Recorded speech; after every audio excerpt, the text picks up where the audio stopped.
बिस्मिल्लाहिर्रहमानिर्रहीम।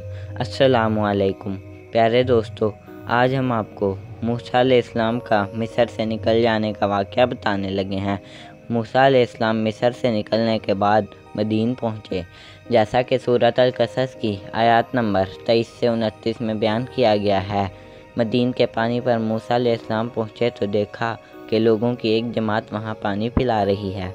यानी जब मदीन पहुँचे तो इसके कुएँ पर देखा के लोगों का हजूम जो अपने जानवरों को पानी पिला रहा है।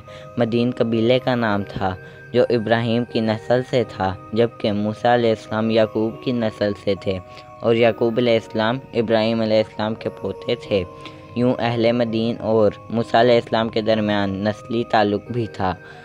उधर दो औरतें अलग खड़ी अपने जानवरों को रोकती हुई दिखाई दीं। पूछा कि तुम्हें क्या हुआ है?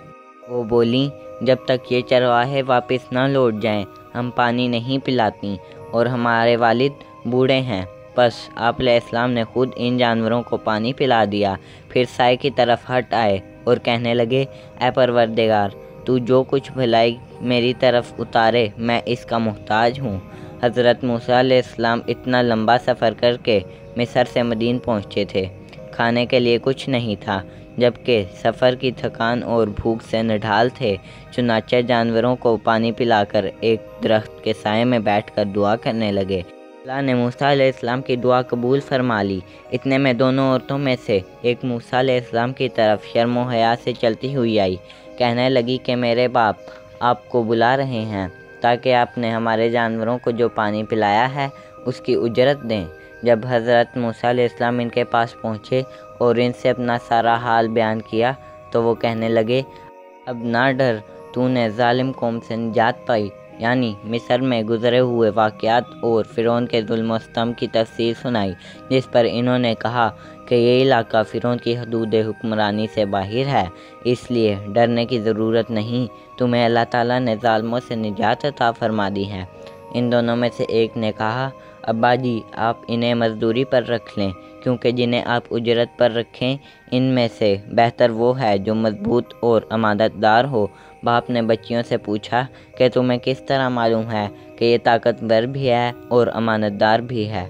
जिस पर बच्चियों ने बतलाया कि जिस कुएं में से जानवरों को पानी पिलाया, इस पर इतना भारी पत्थर रखा होता है कि इसे उठाने के लिए 10 आदमियों की ज़रूरत होती है, लेकिन हमने देखा कि इस शख्स ने वो पत्थर अकेले ही उठा लिया और फिर बाद में रख दिया। इसी तरह जब मैं इसको बुलाकर अपने साथ ला रही थी, चूँकि रास्ते का इल्म मुझे ही था, मैं आगे आगे चल रही थी और ये पीछे पीछे, लेकिन हवा से मेरी चादर उड़ जाती थी। तो इस शख्स ने कहा कि तू पीछे चल, मैं आगे आगे चलता हूँ ताकि मेरी निगाह तेरे जिस्म के किसी हिस्से पर ना पड़े। रास्ते की निशानदेही के लिए पीछे से कंकरी मार दिया कर। इस बुज़ुर्ग ने कहा, मैं अपनी इन दोनों लड़कियों में से एक को आपके निकाह में देना चाहता हूँ। हमारे मुल्क में किसी लड़की वाले की तरफ से निकाह की ख्वाहिश का इजहार मयूब समझा जाता है, लेकिन शरीयत इलाही में ये साबित नहीं है।